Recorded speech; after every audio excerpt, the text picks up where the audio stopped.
John Edwards, Jim Powers, Todd Schumacher, inside the high school sports caravan, and unbelievable fellas that we've rolled through a football season already. Absolutely, and it's hard to believe. It seems like it was just August when we were up at Francis Howell at the Jamborees, and now we're, a couple days away from crowning a bunch of state champions, and 3 of them, with a possibility from the St. Louis area. Todd, it seems like just last week we were calling our first game of the season. We did our last game a couple of weeks ago. You were able to cover a Chaminade game, and this weekend 6 state championships will be crowned, and a busy time, especially in the St. Louis area with some of the teams. Yeah, like Jim was saying, we had Francis Howell and Webster in week 1, and Francis Howell turned out to be a team that made a good run, and it's one of those things. So it all comes down to the cream of the crop, and that comes down to the dome and the championship games. We've always talked about tradition over the last couple of years and the fact that it's always been the battle between Kansas City and St. Louis. St. Louis this year well represented at the Dome, starting with Class 6. CBC will be back for a second year in a row. This year they'll take on Blue Springs South.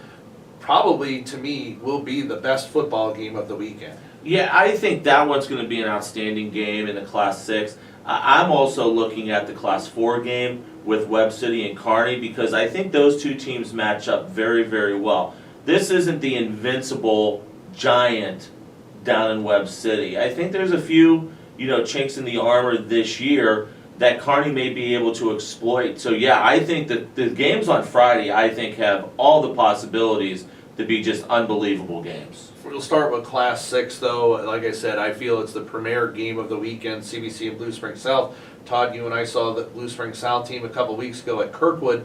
It was a well-balanced team. It was a team that brought a lot of pressure to a Kirkwood team, defeating them 41-17 at Kirkwood. Yeah, they're a real balanced squad. And this is a team that was 5-6 last year, so for them to get to 13-0, ranked number 3 in the state, like you say, they're really balanced with their wide receiver core, led by Bradley Moore McKinney, and then you've got Adam Cofield coming from the backfield, and a quarterback that manages the game well. So, like you say, very balanced, and they're a team that can also play great defense. They've really shut some teams down this year. The question is, can CBC?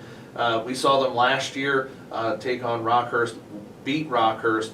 This year, CBC, when we had a chance to talk to their head coach, Scott Pingle, he told us, hey, listen, I lost 5 of 7 starters in that defensive front, but really the defense has played well for them. The question is, could they stop a Blue Springs South team, which is really big up front? And that's when, when we talked to Coach Pingle earlier today, I asked him about, did that game with the brother school down in Memphis, the CBC school down there, was that kind of the wake-up call a little bit? Because they got pushed around down there a little bit. Bad conditions, it was rainy, 5-hour travel. And he said that was probably something that we needed. And when you look at their schedule, yes, they needed a game like that, because it gave them an opportunity to kind of see some different things that they haven't seen up here in the St. Louis area. No offense to anybody up here on their schedule. CBC's just been able to do what they've wanted at will against those teams, and they got pushed around a little bit against Memphis CBC. And in the first half of the Kickapoo game, they got pushed around a little bit. But you know what? When you've got Charlton at quarterback, you got Trey Bryant, you've got those big guys up front that are the workhorses of that team. They're going to be a very sound fundamental team. I think this is going to be one up front. I really honestly believe offensive line, defensive line, they're going to have to play really well against a very, very solid Blue Springs South squad. Blue Springs South, to me, very big on the defensive side of the football. And when you talk about, Cofield, who's their linebacker, also plays running back. They're a very fast defensive team. They love to get after their quarterback. They actually blitz more than any other team that I've seen in the area. So I think it's going to be probably one of the best matchups throughout the weekend. One of the other St. Louis schools that's representing this weekend is Chaminade. They'll take on Fort Osage in Class 5. And Todd, you had a chance to see the Chaminade team last week in their semifinal game.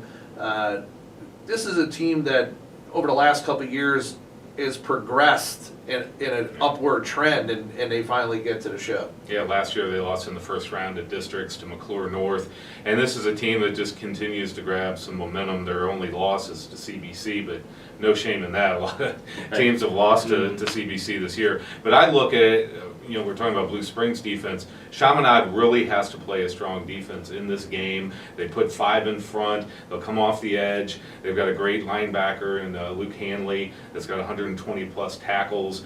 It is important for them really to stick to their guns. They did a great job against Carthage, against a dangerous quarterback, and they're going to have to repeat that in the Dome if they're going to get the championship. Fort Osage, we know that they're a big football team, Jim, and they're going to bring it to Chaminade. Yeah, and this is a team that once again, they've run into some tough luck, and as their coach said this morning on the conference call, we just couldn't get through that semifinal game. Well, they got through this year, and they're big up front, and they are just so solid across the offensive line and defensive line. They're going to cause some issues for Chaminade.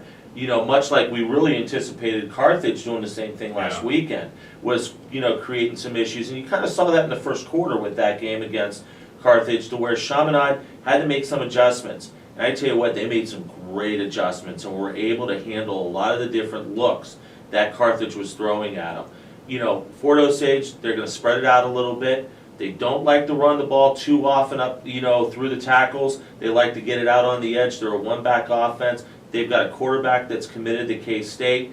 They're going to be a very, very tough challenge for Chaminade. Chaminade's going to have to come out with the same mindset that they did against Carthage, because it's going to be the same type of game, except this time you're not playing in 30-degree weather, you're not playing on a muddy track, you're playing in the Dome on the turf. You got to make sure you're doing everything right in order to stay with a very high-powered Fort Osage team.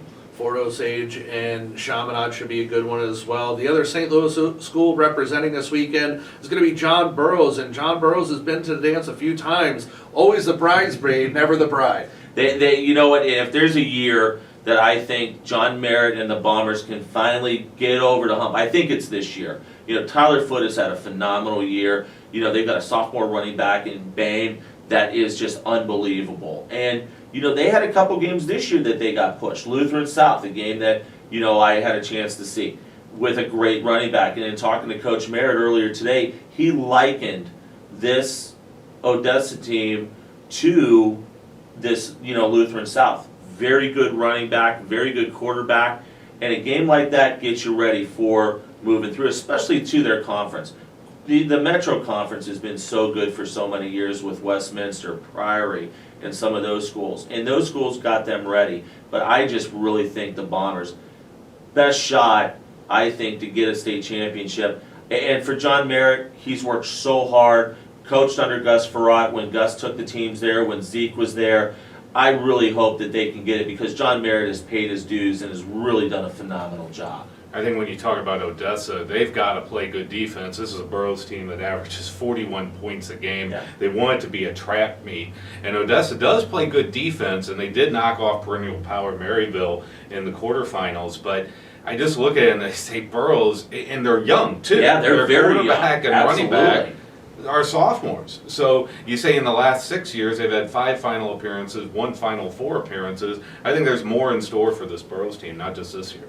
It's good to see, especially John Burroughs, if they can get over the hump and get a victory this weekend. Valley Catholic in Class 1 will play in the final against Penny this weekend. And Valley Catholic, well, what do we talk about? A perennial powerhouse in Class 1, 14 state titles, tied with, when you're talking about titles in the state, they're tied with Webb City. Both of them are 14. Do they stay tied through the weekend, or does one get a leg up on another? Well, I don't think it's perennial power. They are a power. And, Judd Nager has done such a great job in taking the reins of that team and really, year in and year out. They just crank out great teams. They crank out championships. And they do it with a very even, balanced offense. They do favor the run, but they've got a phenomenal quarterback in Bossler. And, we saw him play in the baseball championships. This kid is as legit as it gets. We were kidding, that he hit a home run up at T.R. Hughes Ballpark during the base that we still don't think has landed yet. It's still probably orbiting, O'Fallon at some point. But they are just so good. And once again, you just talk about programs. And they've got a great program. Webb City, it's about a program. And that's what, if there's a blueprint to win as much as they do, that's where you're seeing it, because they have really built a program down there. Yeah, you talk about Penny and you say, man, you hope they have a chance and try to make it competitive. They were the last team to trip up Valley in 2012 at the Dome. But I think the balanced attack and the aerial attack, especially in Class 1, you don't usually see a quarterback throwing for 50-plus touchdowns, but Bosler has done that. They're a lot to handle, and if I was going to say, I would say Valley and Webb City continue their streak of state championship. Yeah, absolutely. No, I totally agree with that. And then once again, they just do so many great things. And once again, it's going to come down to, can Penny hang with them? And it's been Penny, it's been Valley over the past bunch of years playing for that state championship. And, they've developed a pretty good rivalry. They're not natural rivals, so to say, territorial-wise. But when you get to the Dome, it's as good as a rivalry as you're going to see in the state of Missouri in the championship game. And this is a Valley team that they've had a couple, close games. In fact, the last 2 games came down to like the last minute. One was a field goal, one was a touchdown. So they're not untouchable, but on paper, you say, man, there's just too much there for Penny to handle. Right. Over in Class 2, you have Lamar taking on Malden, and Lamar was there last year. They won a state championship, and they're probably favorites to win again this weekend. There's no doubt about it. And, Scott Bailey, once again, it's a program. They're looking for number 5 in a row. And they run such a neat offense. Unless they've changed things up this year, they'll put both their quarterbacks in the backfield. And depending upon what play is going to be called, that's who the center is going to give the ball to. They run so much misdirection. I just really don't know if Malden has seen a team like this. Now, they've had some great competition this year, an instant classic with Cardinal Ritter in the playoffs a few weeks ago, but I just don't think that Malden is going to know what hit them. This in a game, if you talk about all 6 classes, if there's somebody that I think is 100% lock, I think it's Lamar. Yeah. I think Lamar is going to take care of their business in a big fashion. And they're very, very fast, too. Yeah. So. And finally, Webb City, well, I don't think it's really going to matter, and that's no disrespect to who Webb City's playing, but I think we all feel across the board that Webb City's going to win again, and that's pretty much a lock. I think Webb City wins, but I think Webb City gets pushed. This is not the typical Webb City team. They've been beat up with injuries. Their starting quarterback missed 3 games earlier in the year. They've gone through a meat grinder of a schedule. Playing, Rockhurst and then playing Springdale Harbor out of, down in the Arkansas area. But Kearney is going to present a lot of issues for them. And in talking to Coach Roderick earlier today, he's really concerned about up front.